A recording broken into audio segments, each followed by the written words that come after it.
Today's episode is proudly sponsored by the Rising Tide Mastermind.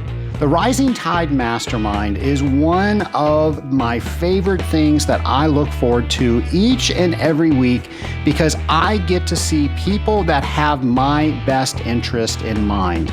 I know this because I have their best interest in mind. And when you get people together in a room like that, you can just imagine how people want to help other people.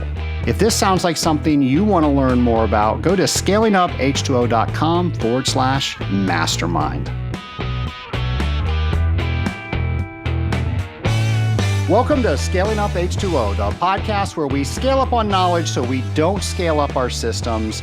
Trace Blackmore here, CWT, and I am so happy to bring you a brand new episode of Scaling Up H2O.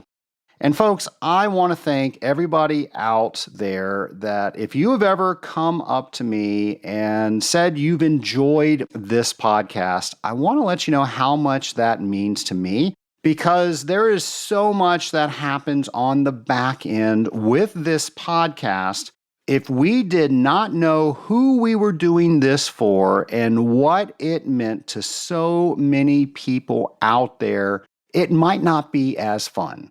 But because you let me know what this podcast means to you, you've let me know that you've shared this with other industrial water treaters that you know, it means so much and it makes it fun for myself and my wonderful staff here at Scaling Up H2O to put these podcasts and all the other things that we're doing within Scaling Up H2O together because of your feedback. So thank you so much for that.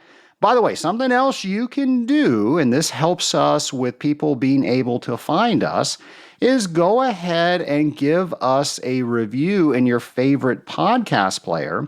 And that actually elevates our status and makes it easier for future Scaling Up Nation members to find us.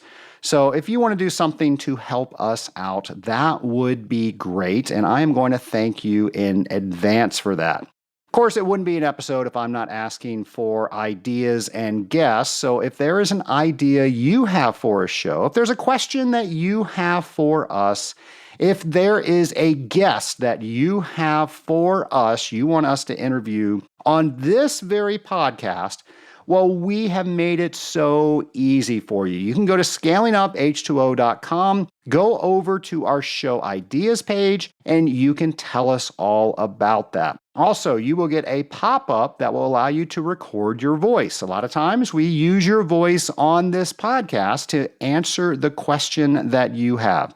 Feel free to let us know anything. And folks, that is how we make sure that we get the right information to you.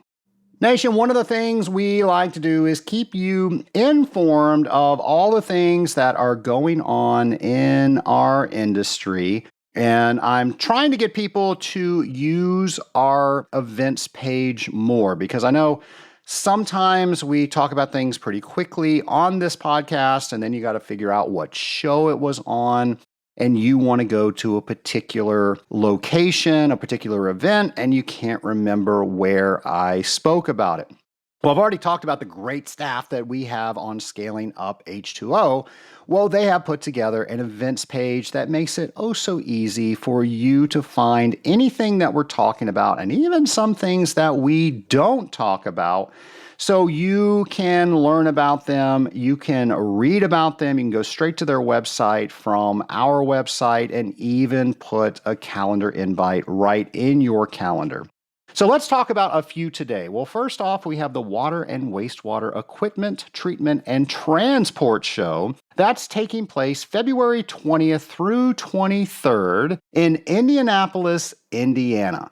This is actually called the WET Show, spelled with 2 W's and 2 T's. It's about water and wastewater equipment.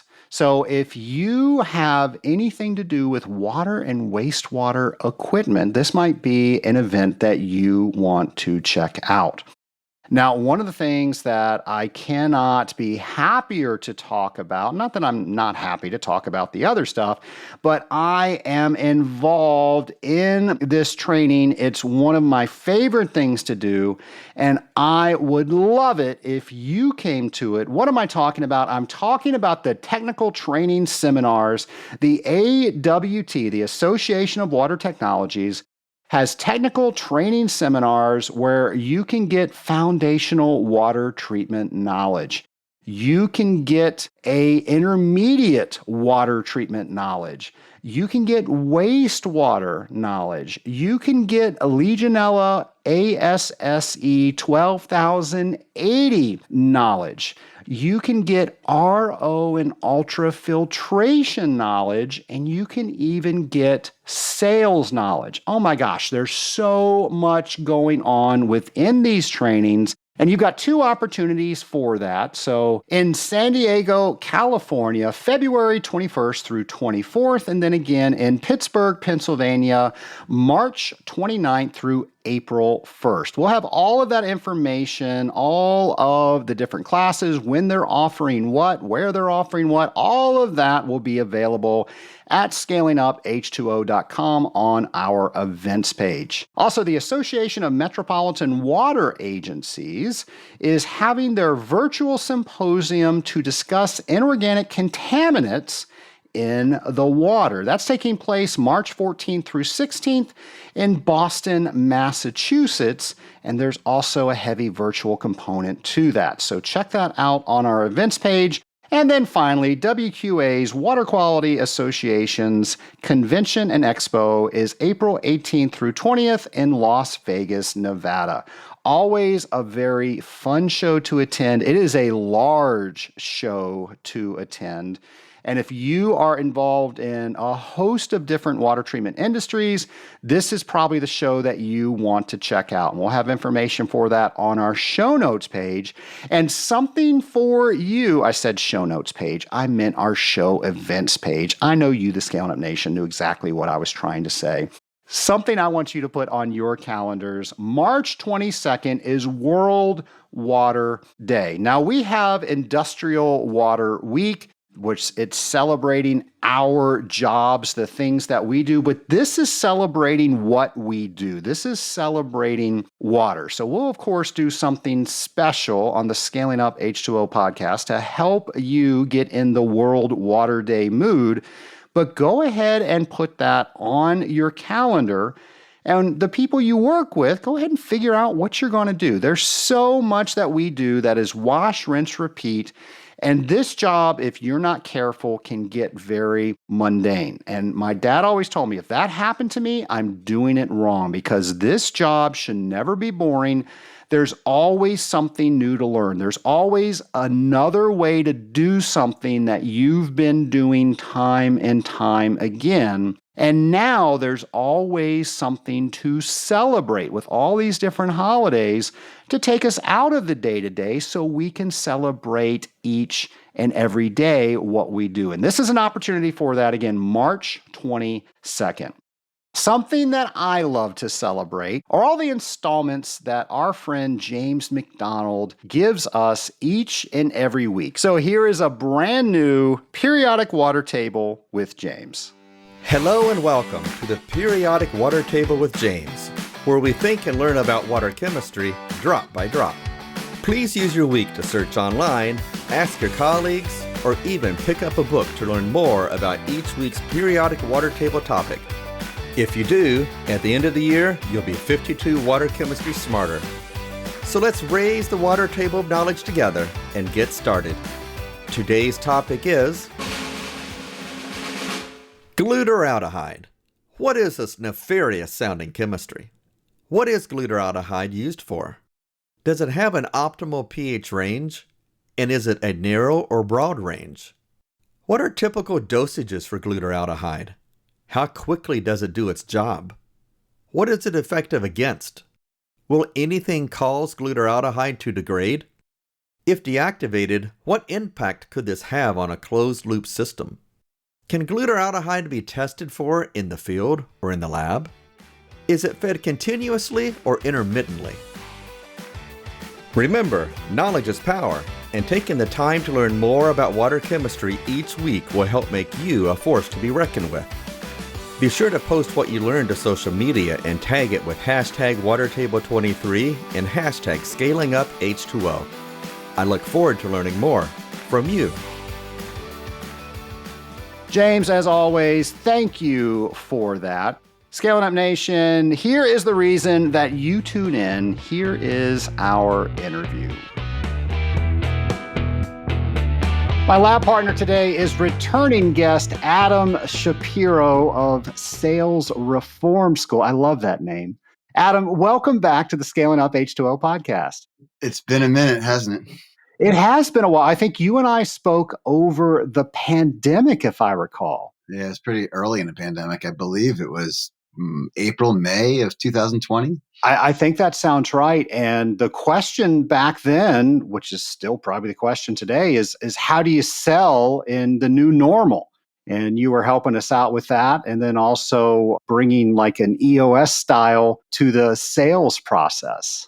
Yeah, I had just come off, I think, presenting at EOS Worldwide on what the heck does sales do with EOS. I think it resonated with a lot of people. I've had a lot of EOS folks or companies who are on EOS say, yeah, we haven't really figured out how to talk to the salespeople, which, we can be a special breed. For the listeners out there, the acronym EOS is the Entrepreneur Operating System. It's from the book by Gino Wickman called Traction.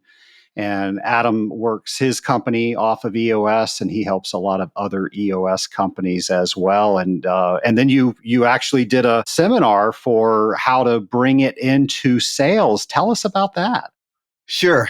Whether you use EOS or any other management system or any other way that an executive team figures out how to work together and then drive process and accountability down, there's this group over here on the side that generates revenue called sales.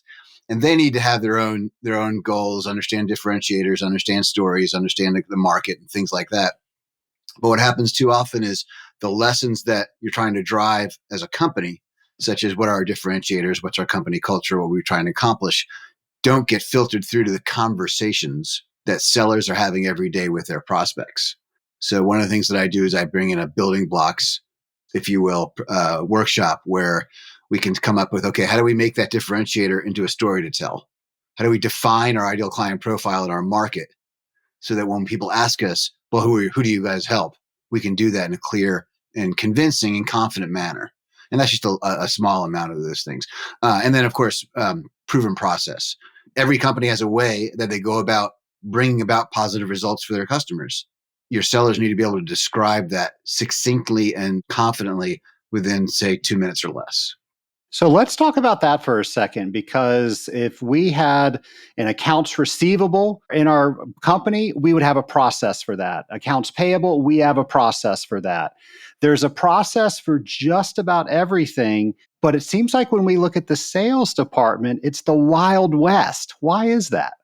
I think it's coming around. It's not as bad as it was 18 years ago when I started this business and as my own boss, if you will. We tend to think that salespeople are born, not made. So it's like, just let them do what they can do. We also tend to, and I agree with this, by the way, don't mess with the streak. So if business is good and whatever those people are doing over there, let them continue doing it. When it starts not doing so well, such as the last 3 months, as we're teetering on whether we have or don't have a recession.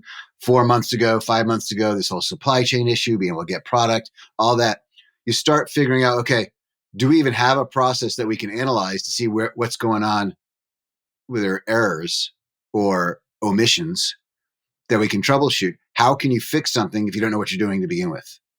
So that's where good operations will say, okay, let's attack, like you're saying, this with the same sincerity and thoughtfulness on accounts receivable, accounts payable, business process, manufacturing, all that. How do we even go about getting business?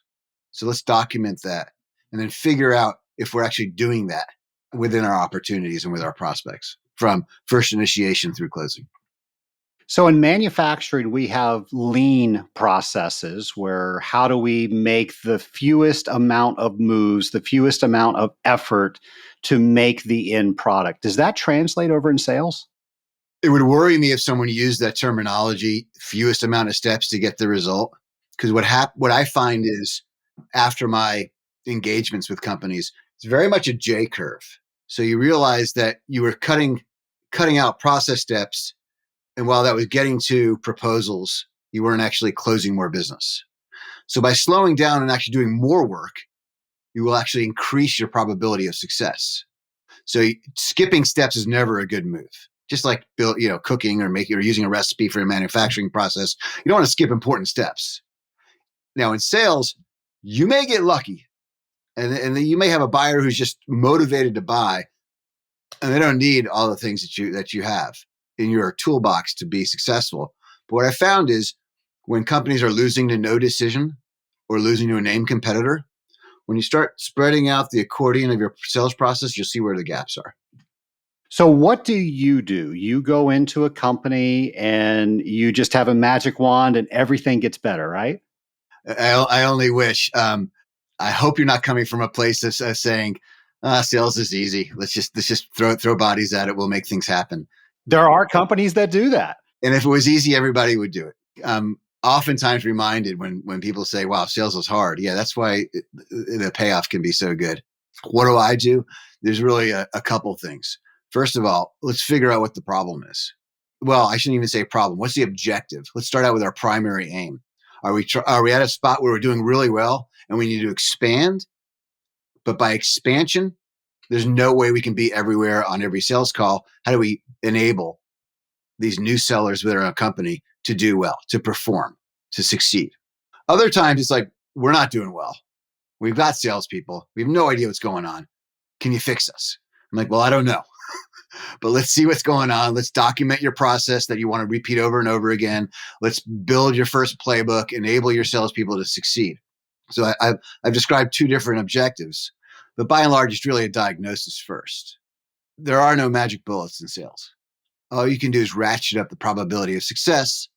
And we know in every walk of life, if you put together a process and a methodology, and of course, iterate on it to make sure it's optimized, we'll succeed. We're more likely to succeed than not. When we raise our children, we say, and let's say they're at school and they're not getting good grades. Now let's put aside the possibility that there's a learning disability. Let's just put that aside. Let's assume there's no learning disability. There's really only two reasons why kids don't get good grades in school. Either they're not working hard enough or they don't understand the material. So one of the first things I will do when working with my clients is I'm like, all right, let's figure out which one it is. I'm also assuming there's a good product market fit. So assume product market fit. Are your salespeople, are they enabled? Do they understand what it is you have, what problems it solves, and how to deliver on it, and how to sell it? Or do they understand all that? They're just not working hard enough. Which one is it? So oftentimes that's my first level of engagement. I will say it's usually not the latter. It's usually executive team hasn't slowed down enough to enable their sellers to be successful, which is sad to me.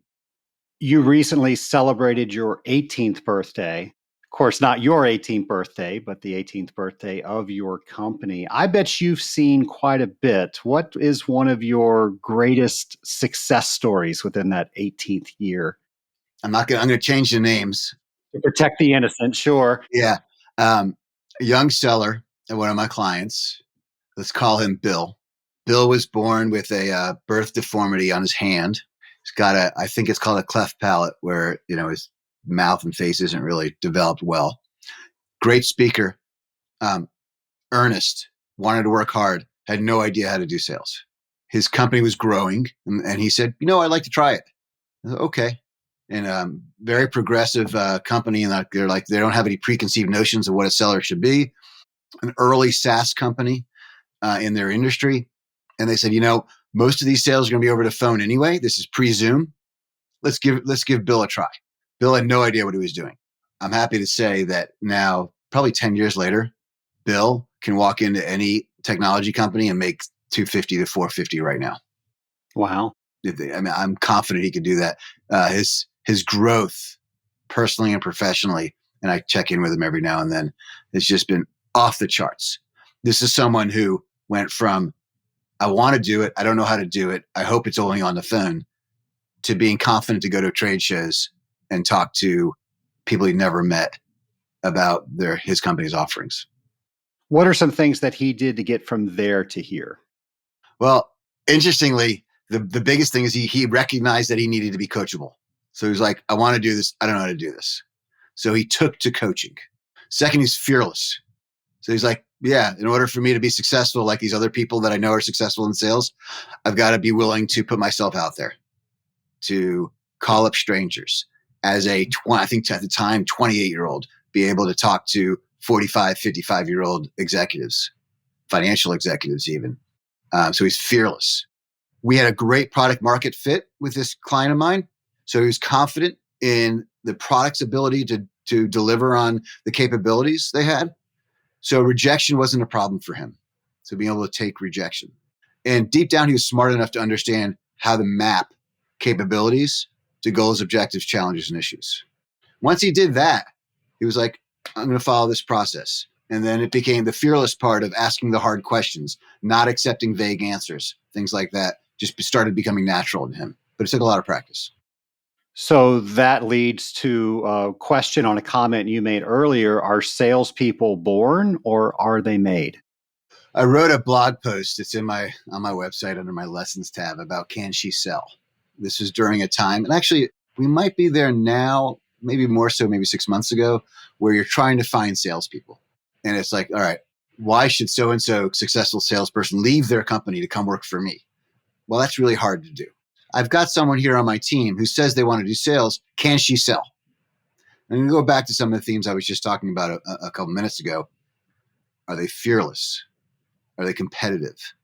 Do they have enough intelligence to be able to relate what it is you sell to the market and to individuals and how it can help them, tailoring those conversations to what they have? And are they coachable? So if you've got that within your company and they want to do sales, I would say even if they want to do sales, ahead of whether you believe them to be an extrovert or an introvert is most important. So that's what I'm looking for. So I do think they are made, but but the innate part has got to be the want to. You saw on my post about my 18th anniversary being in business. One of those things is I know for salespeople to be successful, they have to be willing to ask those hard questions. So if you're a manager or an owner of a water treatment company like your audience, the person who wants to get in sales, are they willing to put themselves out there and ask hard questions, knowing they might not get the answer they want? And if you can figure that out, that's a good first step in figuring out that, yeah, this person could be successful. So that's good for somebody who is, well, let's just talk about that. So somebody's thinking they want to get into sales. What is a reality check that they need to have? What are some qualities that they need to have in order to be successful in this industry? So give me an example in your life where something wasn't right. And instead of backing away, you asked the hard question. Whatever it was, doesn't matter where you are, what role, what scenario, just give me an example of that. You know, the other thing that I've been hitting on lately that we want to look for in these people is, are they able to pattern recognize? What I mean by that is, if they're internal at your company, are they constantly looking at problems within their customer base or at customers and realizing, hey, we solved that for somebody else. We can do that here. Can they recognize the patterns of goals, challenges, issues, objectives that others have that map to what we've already been successful at? So the questions to ask are, where are examples of where you've applied problem solving to situations based on your experience? Now, if somebody was looking to hire a salesperson, what should they be looking for and how do they know when they found it?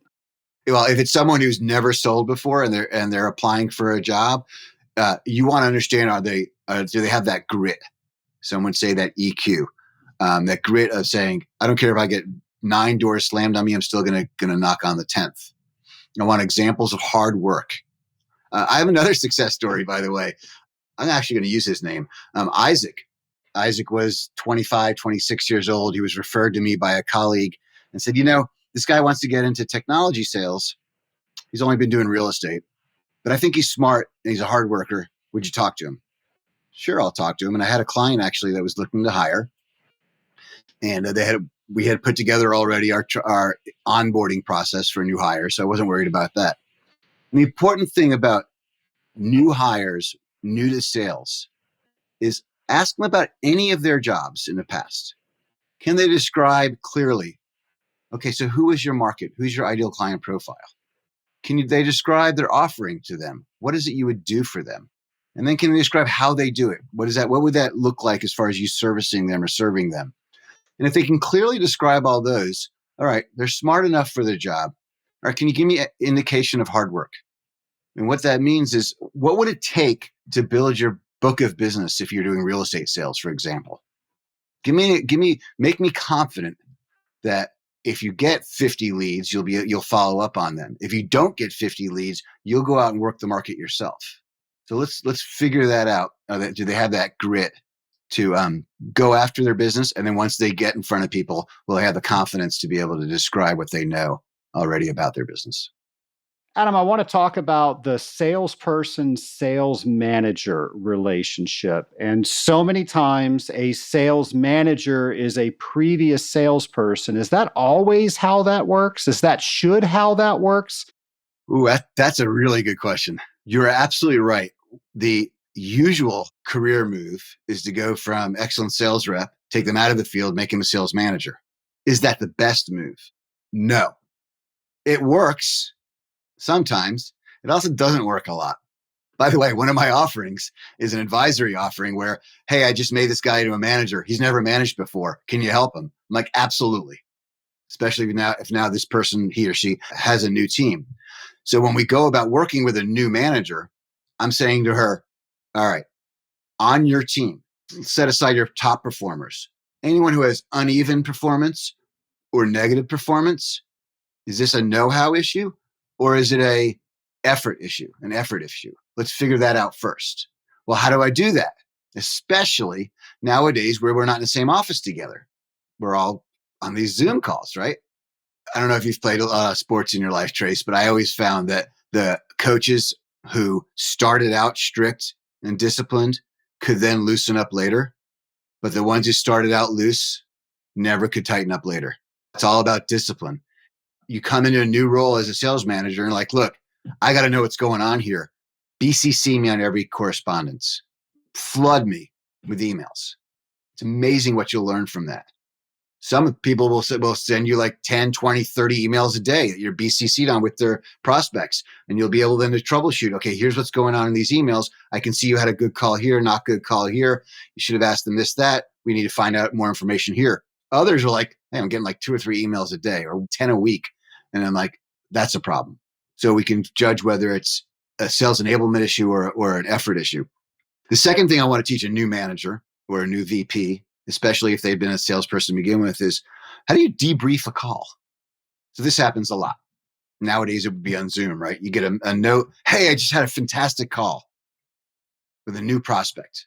Inexperienced manager with no coaching will say, great, what's our next step?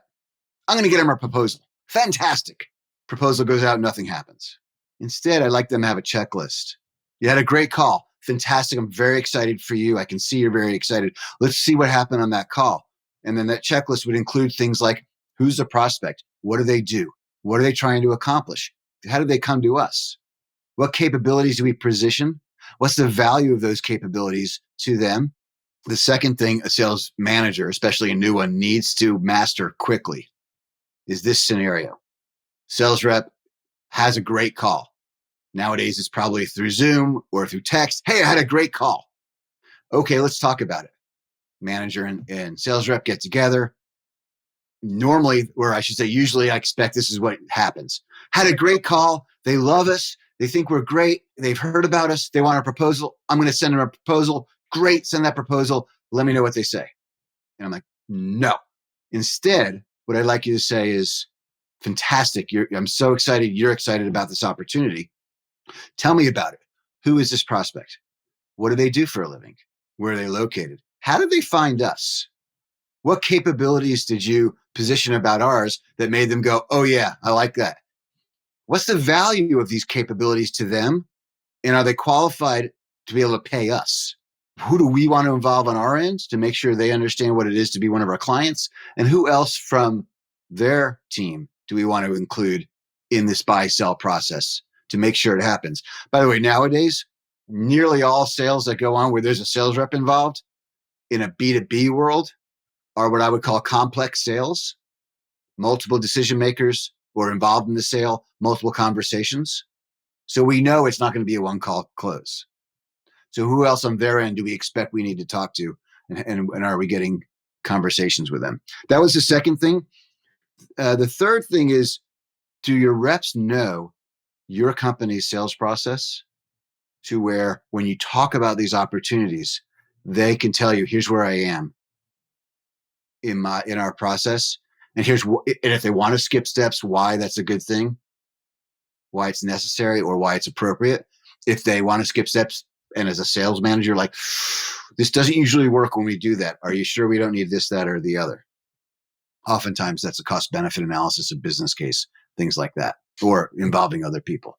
So can a manager take the sales process, document a sales process, and then apply it to each individual opportunity? Yeah, it's interesting. Normally, people get rewarded because they do a particular job well, they can sell, but they've had absolutely no experience at all at managing. And I don't know what the success rate is. I imagine it's probably in the middle. What is it?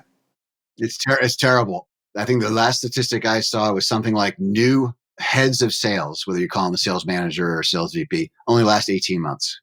And usually it's because the executive team hasn't properly enabled them to succeed, whether it's through coaching or giving them a process or something like that. They just expect them to know how to do it.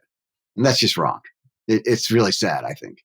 What does sales coaching look like? Well, it's like any other coaching. I know you provide a lot of coaching, but you've got to build your agenda first. Why are we here? What's the most important thing that's going on in your life right now professionally that we should talk about? And usually they say something and then it's like, well, that's not really it. It's really this. Maybe you've had that experience. And then we get to the heart of the matter, what they're nervous about or what has to happen. For newer managers that need coaching or advisory, you really want to put together that plan. And I think EOS even covers this on a 30, 60, 90 sort of thing. What do we need to accomplish in the next 4 weeks? What are we looking to get in place for 60 days? And then quarter over quarter, what are we looking to do? And notice I didn't say achieve. What do we need to do? So we can start building tasks that we can start knocking off and getting some success. And then the other part is, of course, like I mentioned before, building up their skill set to be able to debrief and coach their people on their own instead of just being the babysitter. So a lot of reps resent the sales manager as babysitter. It was just says, okay, what are you working on? What's going to close? Great, go get them. That didn't close. Why not? Okay, let's get them to the next thing. It's just a useless conversation. Well, that's typically the conversation that's had. Somebody that's listening, and maybe that's the type of sales manager they have, or maybe that's the type of sales manager they are. How do they move to being more proactive? Let's assume that you've got some sort of CRM system. Maybe it's even a shared spreadsheet that lists out your reps' opportunities that are open, that are not yet closed. You want to start with that.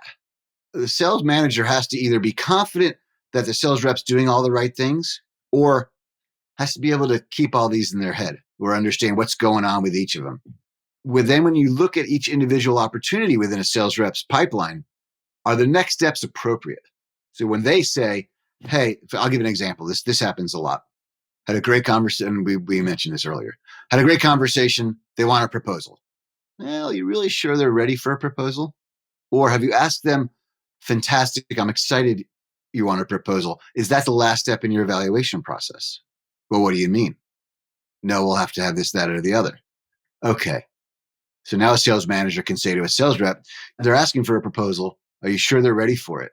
Let's ask that hard question. So the sales rep, the sales manager, one-on-one, if you will, should be about what's going on in the pipeline.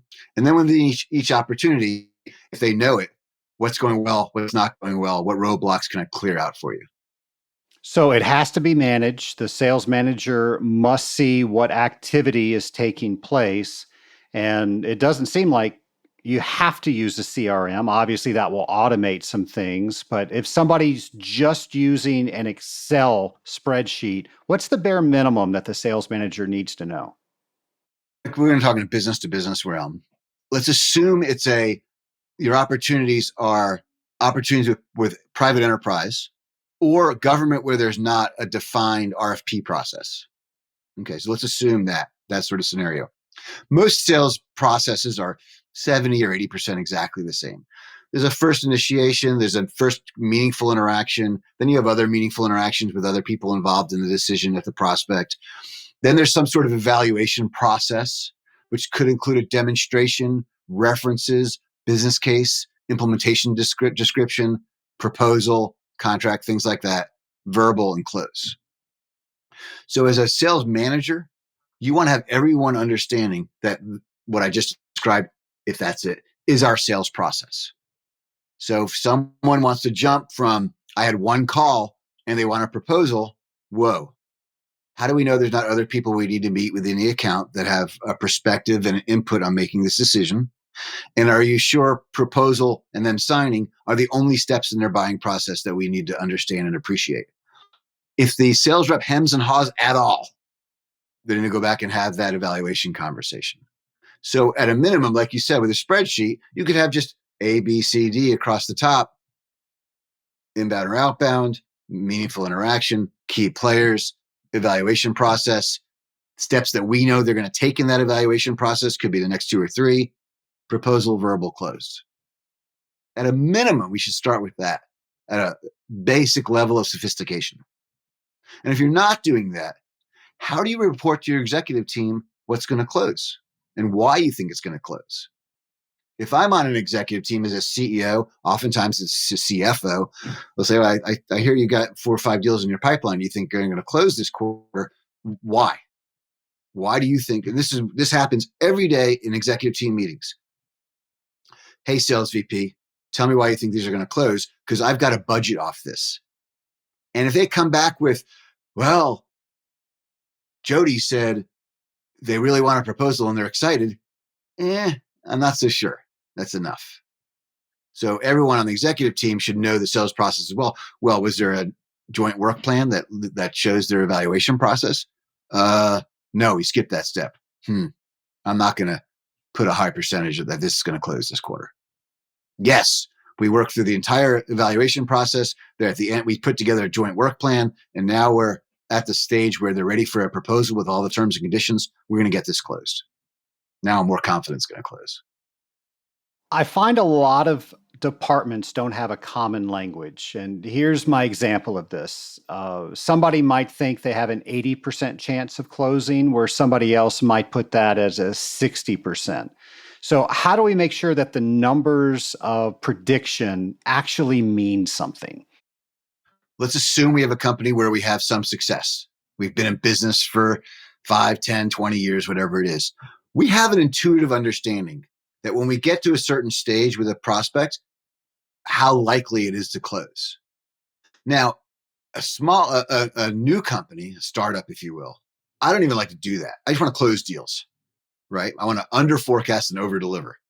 But with existing companies who have built up some sort of experience, if you will, calluses around sales, they know when we give a proposal, it's rock solid. We're like 75% sure that closes. Like 1 out of 4 doesn't close. Okay, fine. We'll do that. Others will say, it's clear that only like half their or 30% of their proposals close. I know that's then because they're proposing too early. Proposals should end up with a higher percentage. So to answer your question, each company is different in that respect based on your experience. Going into a new market, you may want to ratchet down the KPIs, the key performance indicators, and let's just start getting some success and some knowledge about what's going on within this new market. A company that I won't say over the air, but I know there's lots of companies that do this. One of their metrics is, and they reward on this, is how they're converting from one part of the cycle to the next part of the cycle.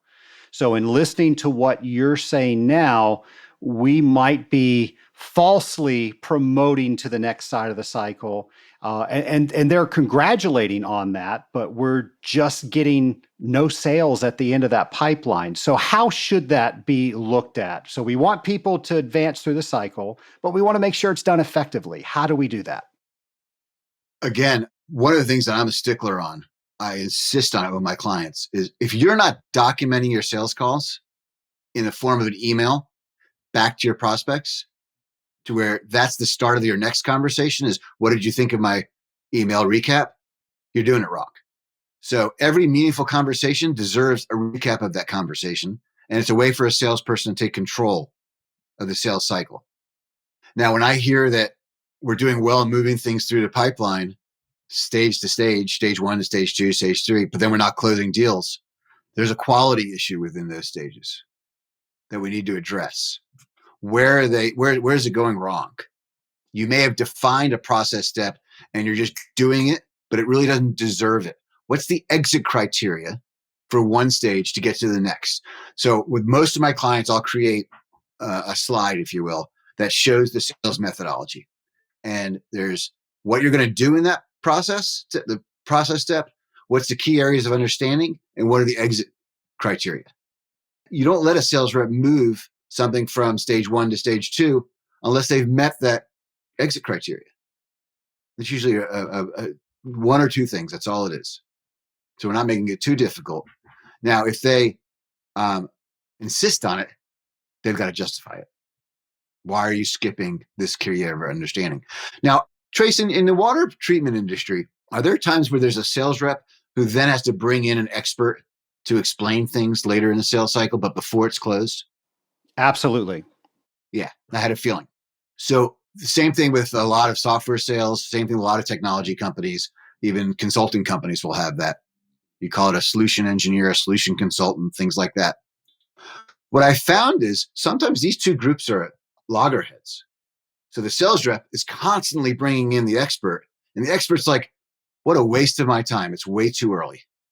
They don't even know who we are or what we do. And I'm sitting here having to do the salesperson's job. And this is a problem. So I have some companies who have basically an SLA, a service level agreement between sales and the experts that says, here's the criteria for you asking for this resource. And they match to moving through that sales process. And everyone loves it. It's like, now I have a clear understanding of when to bring in this expert. And the expert's like, I'm not going to have to do their job of explaining who we are. I can do the other stuff that I'm working on more appropriate, and it's a higher, better use of my time. And that's just one example of how you have a key area of understanding that then feeds into an exit criteria to move people from left to right on your sales process, move opportunities left to right. That's brilliant. Could you do the same thing for proposal writing? Well, anytime a sales manager hears a rep say, I'm ready to write a proposal, okay, are all the key areas of understanding and all the exit criteria already filled out? A proposal should be defined within every company as the prospect will learn nothing new from it. It's just a culmination of all the conversations and process steps we've done before put into writing, including the terms and conditions so that we can get signature. If you define a proposal that way, the sales rep knows, yeah, it's too early for me to put together a proposal. Adam, I don't think I've ever heard that described so succinctly before. That is the gold from this interview. That's awesome. You need to have a t-shirt or something made up. It only took me about 2 hours. So, well, that's fantastic. There's so much more we could talk about. I do want the Scaling Up Nation to be able to reach out to you if they have questions of their own. How can they do that? Well, there's a few ways to do it. You can call or text me at 404-798-8397. You can drop me an email at adam@salesreformschool.com. You can hit that same domain, salesreformschool.com, and fill out a contact me thing. I'll offer all of your audience a 30-minute chat. I do that. I regularly send out my Calendly to strangers. I believe 2 years ago, I had one of your fans from Saudi Arabia call me and we talked sales for a half hour. It was great. How about that? It was terrific. And there have been others from around the country from this H2O podcast that have reached out to me. Call, text find me on LinkedIn. I'm not the CFO, Adam Shapiro. I'm the Sales Reform School, Adam Shapiro. So you can find me there on LinkedIn as well. Might be a totally different conversation with the CFO one. He's a good guy. I know him, actually. All right, Adam. Always enjoy having you on. And just a heads up, you will be on again because we've got so much more to talk about. But let's go ahead and transition to the lightning round questions. So are you ready for those? I'll let everybody know I had a preview of these, but these are hard. Go for it. Well, these are level 2 lightning round questions since you've already answered the first one. So the point value is doubled. So they are a little harder. The first question is, what would you say your superpower is? Can I answer personally and professionally? Sure, why not? Okay. I would say professionally, and I've been told this before, I get right to the heart of the matter. So there's not a lot of BS with me. When we have an engagement, we have time scheduled to talk, we're going to get right to the heart, what objective we need to reach or what challenge we need to overcome. And I'll get to it. Personally, I am the leftover king. By Thursday or Friday, we have a refrigerator full of leftovers. I will make a gourmet meal out of that. Impressive. Give us an example of that. Okay.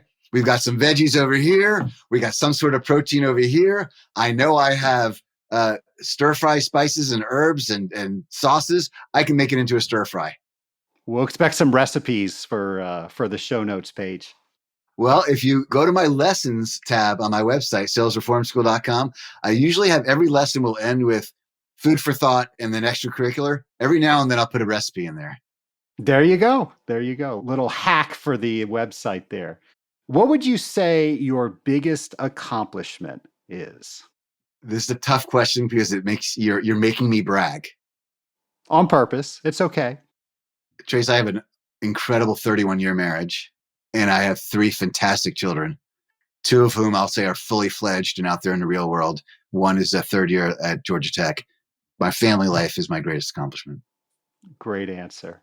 So if you had a magic wand that can change anything in the world, what would you change? Am I right that you're a Trekkie? That might be correct, yes. Yeah, I am as well. And one of the themes, especially older, I'm a little older than you are. I don't know if my audience knows that, but they do now. Okay. I want to end racism and bigotry of all kinds. So, the reason I brought up Star Trek is that ideal is present in pretty much every one of their shows and movies, from the first William Shatner all the way up to Discovery. Yeah, great answer. Last question. When Atlanta, right in the center of downtown, they erect your statue, what does your plaque say? Well, on the serious side, I think it would say he was a big believer in human potential. So as a coach at heart, I think everyone can be coached. Maybe I'll joke also that his wife said he was right once. Well, once, that's good. Well, Adam, it's always fun having you on the podcast. One last question. If you just want to make sure there is one underlying message, one final thought, one big thought that you get across to our audience today, what do you want that to be? Wow. Your audience. The first blog post I ever wrote is called What's Your Dirty Dozen?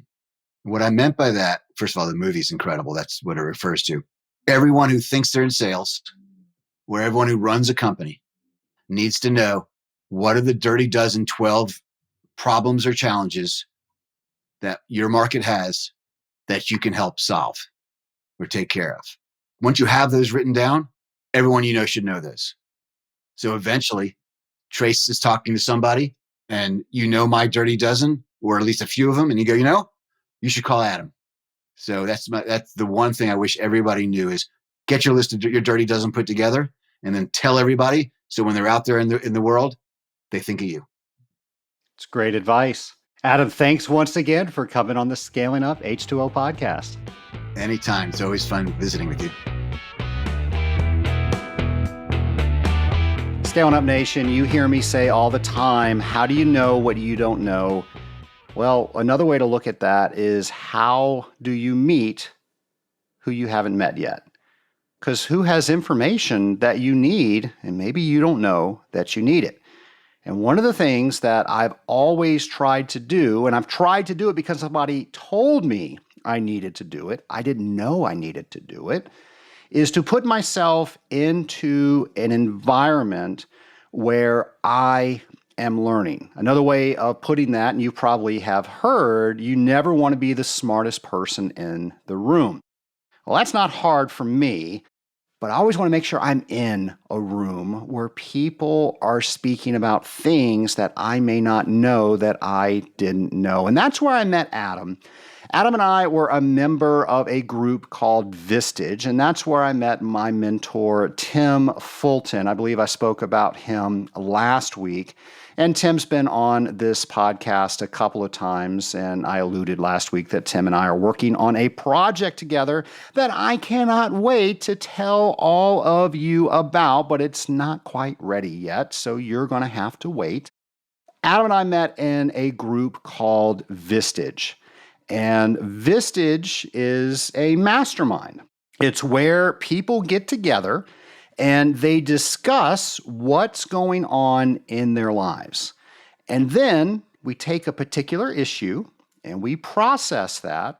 And the cool thing that happens when we do that is we can learn from others' experiences. We can learn from others' failures without experiencing the failure ourselves. So if we put ourselves in a room that we are able to share what we're having problems with, we get all of this feedback from people, and we can either do that advice or maybe we don't, but more often than not, before that conversation, we were starting on the very first step. After this conversation, we get so much advice, we might be starting on the second step, or maybe the fifth step, or maybe even the 10th step. And now we have all of this new vision that we didn't have before because people told us about similar issues that they were having and all of the different things that were going on in the periphery, and maybe even some failures that we now don't need to experience because they've told us about them. They told us what not to do. Some people are going to tell us what to do. Some people are going to tell us what not to do. Some people might actually introduce us to somebody new who might have some information that we don't have. Folks, the point is, if you do not have a room of people like this, I truly believe you're working too hard. Not that life will ever be easy with whatever you do, but if you seek out opportunities for people to help you, and the reason that you can get people to help you is because your number one goal is for you to help them, it changes everything. And that's why I've been part of a mastermind for well over a decade. And that's why I started the Rising Tide Mastermind. So if you're out there and you're thinking that this sounds like something that you want to explore, I would love for you to explore it. Go to scalinguph2o.com/mastermind. You can read about the Rising Tide Mastermind. And if it sounds like something you want to learn more about, I would love to talk to you one-on-one to see if the Rising Tide Mastermind is right for you. Now, there are a lot of people where the Rising Tide Mastermind is not right for them, but you're thinking about what group should I join? Go find one that is. Life is way too complicated to do it alone. I truly believe if you're doing life alone, you're doing it incorrectly. There's so many references that I can make, but I think everybody gets it. So it's my hope that you do a little research and figure out how you can get in a group of people that their sole motivation is to help each other. Nation, I hope that this podcast has helped you. I will tell you that by you listening to this podcast, you have helped me. I am so happy to have this amazing job as your host of the Scaling Up H2O podcast. And the only way I can do that is for you to listen. So thank you for listening.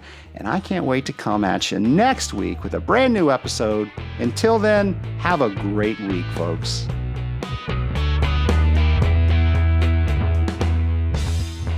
Do you wish you had your own private tutor to help you study for the Certified Water Technologist examination?